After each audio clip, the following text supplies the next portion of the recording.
La République a reçu dans la soirée Tony Blair, l'ancien Premier ministre britannique, aujourd'hui à la tête de l'Institut for Global Change. Il s'est dit honoré de rencontrer le chef de l'État et de découvrir sa vision. Les échanges ont permis de poser les jalons d'une collaboration avec le gouvernement sénégalais.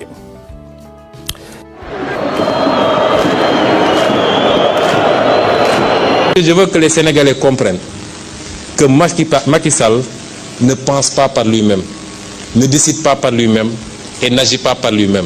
Il n'en est même pas capable. Macky Sall se fait dicter des lois.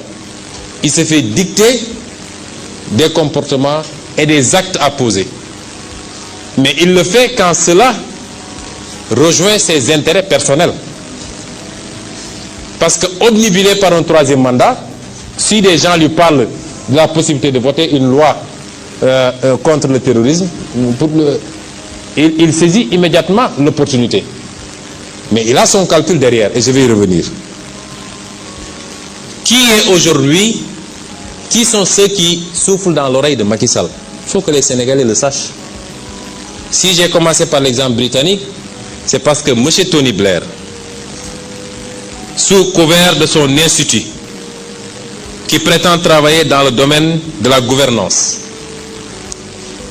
et dans les domaines de la plateforme digitale e-santé et de l'agriculture, est aujourd'hui un des conseillers privilégiés du gouvernement du Sénégal.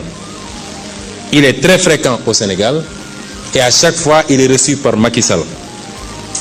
Novembre 2017, février 2020, mars 2021, et j'en passe et j'en passe. Pas plus tard qu'hier, vous avez vu dans la presse qu'il se targuait d'un entretien entre Abdoulaye Diouf Sarr et Tony Blair par vidéoconférence où Abdoulaye Diouf Sarr lui présentait les problèmes qu'on a dans la gestion du Covid et Blair aurait permis de les aider avec des applications développées par l'université d'Oxford, etc., etc. Voilà des hommes qui sont devenus très influents. Il y a de manière générale un balai des anciens présidents, des anciens premiers ministres. Matteo Renzi était en même temps que Tony Blair au mois de mars au Sénégal. Et officiellement pour la lutte contre la Covid et la campagne de vaccination. Mais nous savons ce qui se passe.